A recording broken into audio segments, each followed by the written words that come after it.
So last time we had just started the second canto of the book of Yoga, the parable of the search for the soul. We had read a few lines also, but let us look into the title of the canto itself, the parable, the search for the soul.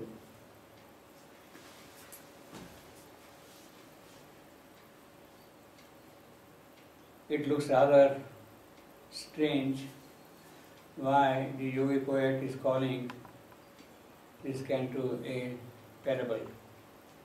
And what is a parable? In what context it is going to convey this sense, which is not really so common with the word used in most of the places. Parable as a fiction, as a story, as a narrative, as a fable.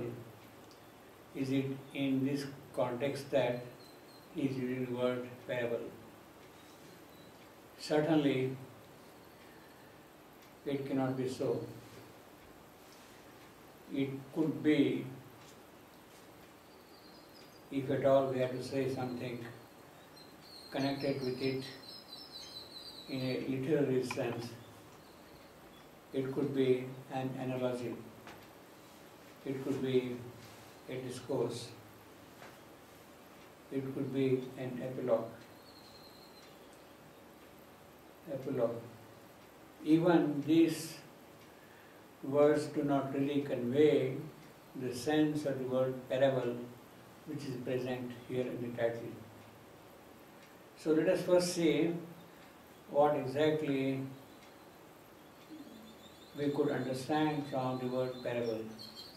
Parable is something which is having Greek, Latin origin. Parable, para, beside, beyond.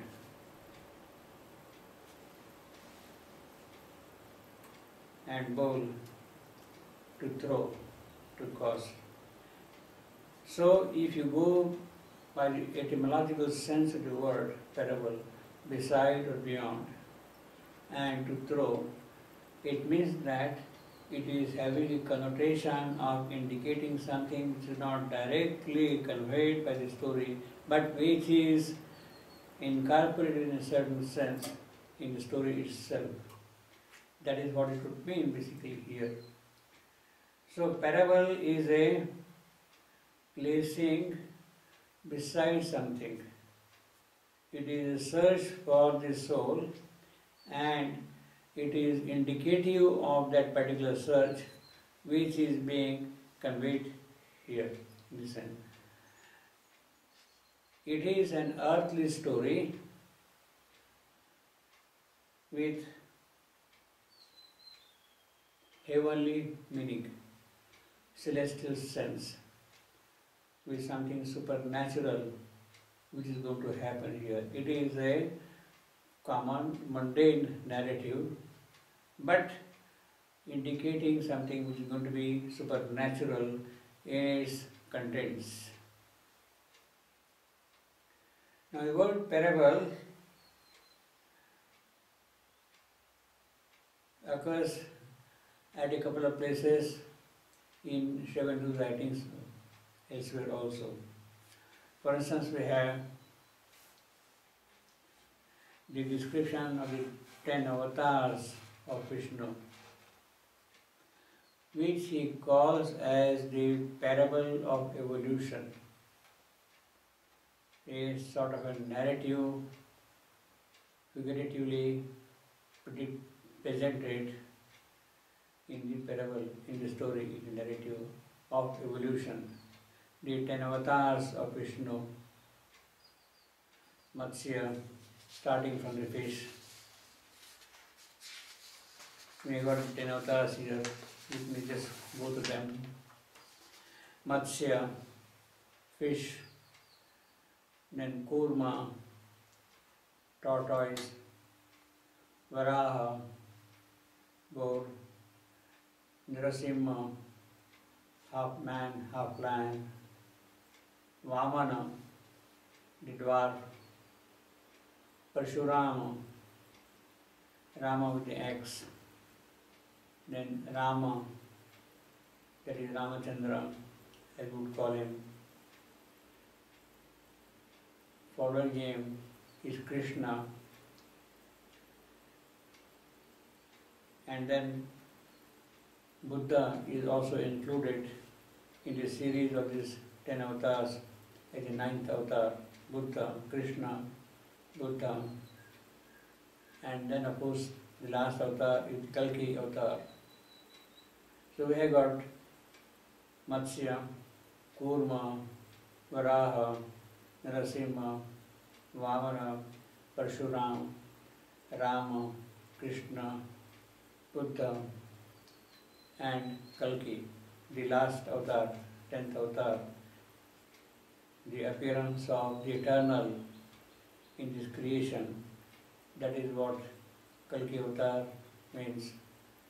Now each avatar has a specific function in the evolution of consciousness on earth. And the way in which this is described here, fish, tortoise, boar, man, lion, the dwarf, Rama, the mental being, Krishna, the overmind avatar, the avatar of the Supreme, presenting himself as the overmind Vishnu here, and then Buddha. Now, in one place, Sri Aurobindo says that although historically Buddha follows Krishna, but in terms of the spiritual work, he precedes Krishna. He comes before Krishna in terms of spiritual work. Now it is in the context of nothing but inconscience coming in the way of the higher manifestation. That is what one could say that is represented by Buddha. Nirvana. Remove everything. Blow out all that belongs to the inconscience and go into the absolute, so that you are absolutely clean of all these inconscient things.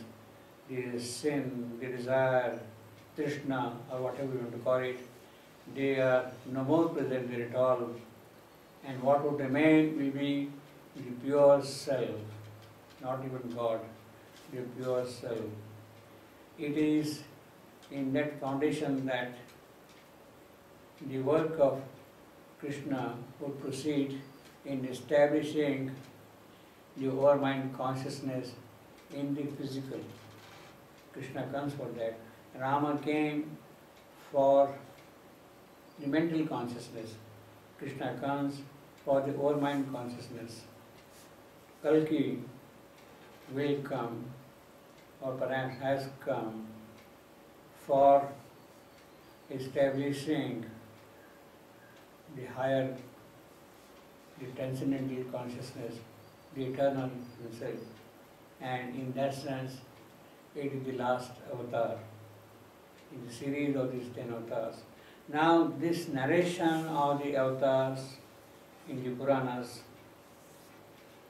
is a clear indication of the progressive nature of the evolution in the earth consciousness. It is having a great similarity, so to say, with the biological evolution, starting from fish to man and perhaps even beyond that. The similarity is very distinct, very prominent, very noticeable in this context. But basically, it is the establishment of the higher consciousness successively that is what is presented here. The progression is striking, starting from fish all the way to Kalki. The progression is striking, and of course it is unmistakable what is going to happen in the course of evolution of consciousness, which also prepares the necessary body for expression. So when the eternal comes here, the Kalki, automatically, so to say, or necessarily, the physical body also will be prepared for that expression. It will not be a body born of the inconscient stuff. The body will awaken to its divine sense, to its divine reality, and express the eternal in terms of manifestation or the possibilities of the spirit in this creation. That is what is going to happen with the arrival of the Kalki Avatar, and the process has already begun in the occult physical. The object of Avatar is to lead the evolution on this earth, and the parable is in that sense very significant. That is the parable of the evolution in the Puranic tradition. Well, we could also say that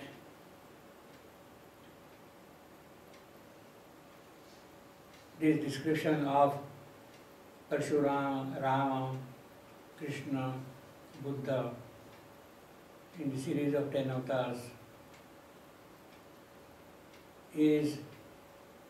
has to be post-Buddhistic.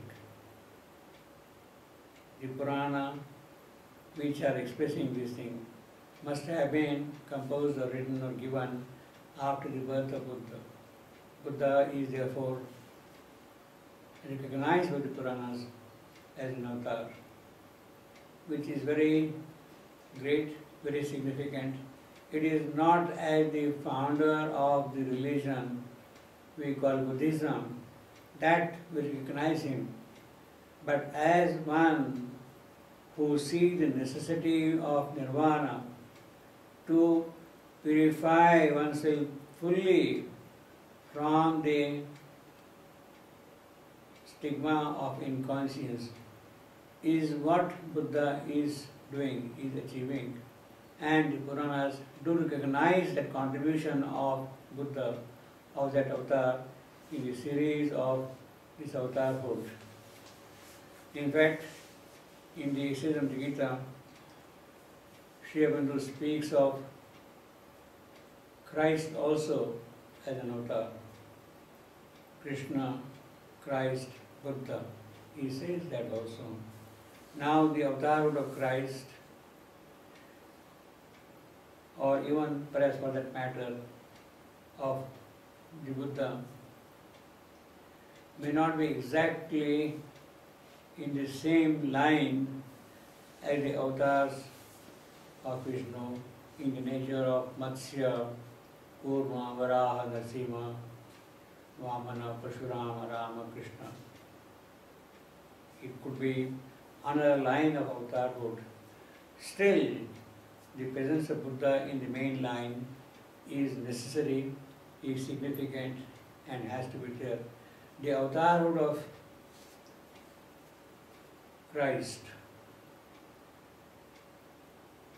is important because it is the opening of the divine, opening to the divine of the individual psychic being, the power of love, the expression of love. It is that which has been established by Christ's avatarhood. So it is not, in that sense, something which is in the line of consciousness. It is more in the nature of the occult and inner contents of growth that is being conveyed by the avatarhood of Christ. And from that angle we can say that he belongs to a slightly different line. Yet that is also necessary for the collective manifestation of the divine in this creation, the avatarhood. Now, it is that parable what is being conveyed in the parable of evolution. We are talking here now the parable of the search for the soul. The word parable is very familiar to those who have read some of the stories narrated by Christ himself. He would express, he would give instructions in terms of explanations to people, simple people, by using parables as a sort of an illustrative story. That is how he would explain his doctrines, his ideas, his teachings to people in the course of time.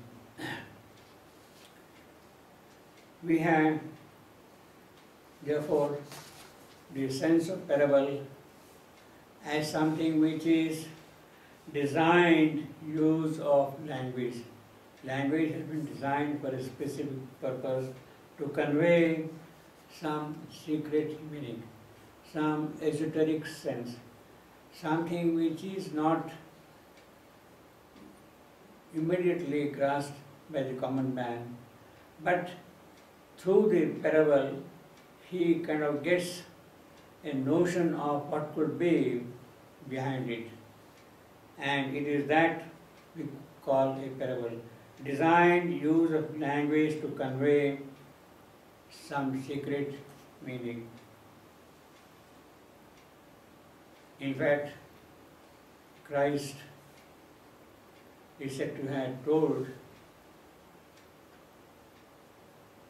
that he will open his mouth with parables. He will explain things in terms of parables. I will open my mouth in parables. This is what he would do. And some of the famous parables are, we are aware of them in several contexts. But maybe we can quickly revise those ideas which are conveyed by the term parable. We have got first, of course, the parable of the Good Samaritan.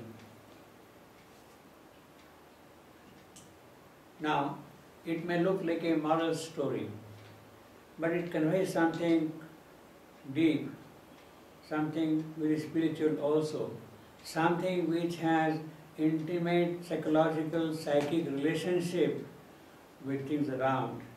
And it is that which is now being conveyed here in terms of parable. When you have got the parable of the Good Samaritan, what happens there? A traveler is going from Jerusalem to Jericho, and on the way he is caught by the robbers. All his belongings are taken away from him. He is beaten. He is almost half dead and is abandoned, and the robbers run away. This man remains there helpless, lying on the road. A priest comes, looks at him, and walks away. He doesn't kind of care for him. He would not like to touch the traveler, the simple person. A Levitan comes. He also looks at him and walks away. The poor man does not get any help from the higher members of the society. But then comes a Samaritan. He looks at his plight, he is touched. He does not see that this man who is lying here in a helpless state is a Jew. He does not see that. The Samaritan and the Jews, they are traditional enemies. But he keeps aside all those things and he goes and helps him. He lifts him up, gives him a water drink, makes him walk, and gives whatever help is required for the person to go on. So this is the role of the Good Samaritan. Obviously, it is a story which looks a story with a moral. But surely there are deeper meanings also. We could see them in different contexts, in a different manner. Then of course there is another parable, the parable of the prodigal son. We're all familiar with that. A rich man, an old man, he had two sons. And the younger son wanted to go away and live his own independent life. Therefore he asked his father to give him the share of his property. The father gives him what is due to him. The son, young man, goes out into the world, falls into bad habits, squanders away all the money. He has left nothing. He is left with nothing, and comes back to his father's place. The father receives him cordially. In fact, he arranges a feast for him. In his honor, he arranges a feast. But his elder son refuses to attend the feast. The father tells him, look, he has repented. He is coming back for help. He has washed away his faults, and it is appropriate now for us to give him the necessary help. So the prodigal son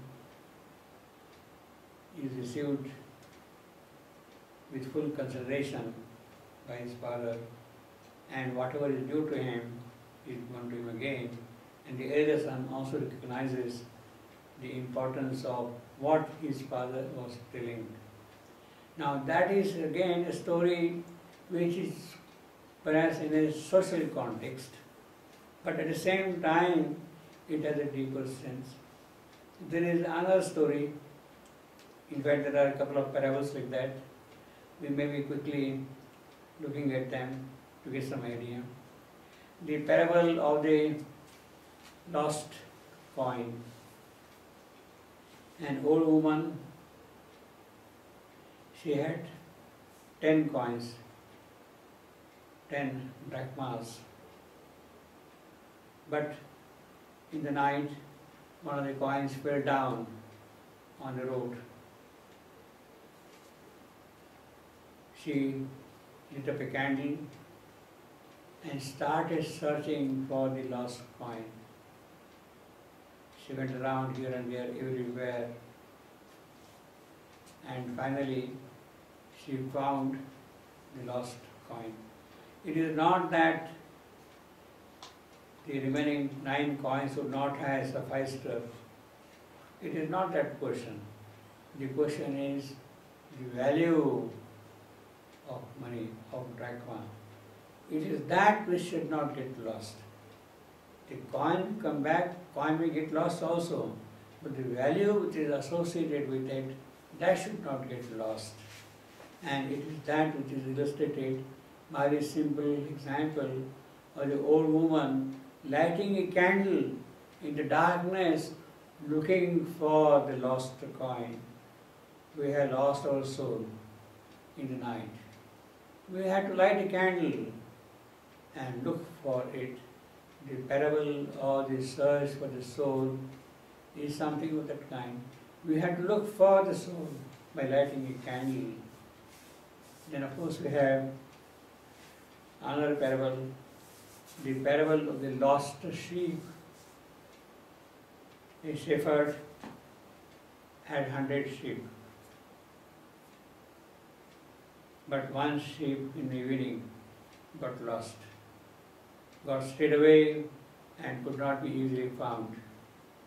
There were only 99 sheep left. The shepherd had two options. One is not to risk the remaining 99 sheep, but take them back home and see about the lost sheep next day. The other option is have the conviction that nothing will happen to the 99 sheep and look for the lost sheep. Look for the sheep which is lost. It is the second option which he accepted, which he implemented. He went around and looked for the lost sheep. And after good search, he found the lost sheep. He picked it up, put it on his shoulder, and brought it back to the other 99 sheep which were there, and then throw all the 100 sheep to the place which was. Now that is the parable of the lost sheep. Well, let me narrate one more parable, the last parable in the present series here. The parable of what is called 10 virgins. The bridegroom was to arrive in the evening for the celebration, for the festival, for the occasion. Now all these 10 maidens, they waited for him. They lighted a candle and waited for the arrival of the bridegroom. But for some reason, he became late. The 5 maidens, they kept on waiting for him, and the other 5 maidens, they got impatient and they walked away. These 5 who remained there, they kept the lamp burning throughout the night and waited for the bridegroom. And finally, he arrived, and these 5 maidens were extremely happy. Those other 5 who had no patience to wait, they missed the occasion, they missed the feast, they missed the celebration, the patience, the devotion for the bridegroom. It is that which gave these 5 maidens the beautiful reward. Now again, this is something very significant in its own sense. Now it is in this manner that Christ was educating the people in those days. They got the necessary sense. They got what is to be done in life, what is actually the meaning of all these things. Now,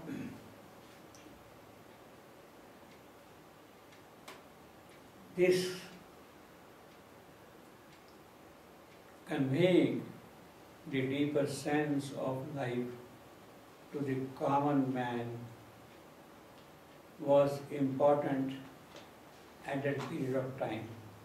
In that part of the world, he was dealing with a certain type of people, and it is through them that things had to change. Now these parables these kind of things which are there in the Bible in great number may not much appeal to the Indian mind. They may look very trivial sort of things. The way of teaching was different. In the days of Christ, in those tribes, there was no point in giving them the Upanishadic teaching, the Vedic teaching. It was absolutely out of the place to read to them the life divine, to read to them Savitri. It was a certain necessity for a certain period, for a certain kind of a psychic development, that he had adopted this method of narrating spiritual facts and truths and revelations in terms of parable. In that sense, they have a significance, they have a meaning, they have a content. But more than that, what we should recognize in these parables is establishing the psychic element in the common simple masses. It is a sort of an awakening of the psychic in people, in the collective life. That is the contribution of Christ's Avtarhood. Upanishads, they are very lofty, they are very great. They will talk of self, of Satyam, Mritam, Brat, all those great things, spiritual things. They are meant for a different type of an individual and a group of people. But when there has to be a collective awakening, if things had to happen here for a collective manifestation, it is not that only a certain sector of people is lifted up to high heavens or reach the transcendental worlds. If there has to be a manifestation of the divine presence upon earth, we have to take care of all these simple people also. And for that, the psychic opening is the best possible way of carrying out the mission for which Christ had come, for which he had suffered also, for which he had paid the price also. It is that Avtarhood which comes out in the story of the parable. Savitri's parable, Search of the Soul, is really that search. It is the value which that old woman is looking for in the lost coin. She is not craving for the coin. She is craving for the value of that coin. She is searching for that. She is lighting a candle in the night and looking around here and there, everywhere, that lost coin. The coin is already there in her soul, deep in her, but that has to be found. And that value has to be put into action. That is what the parable would really mean. Well, this is what the title would convey to us, the parable of the search for the soul. And it is here we see how rapidly Savitri's yoga begins and how rapidly it progresses with tremendous epic speed. The poet has already launched on the parable, and she has to make rapid progress. Hardly a couple of days are at her disposal.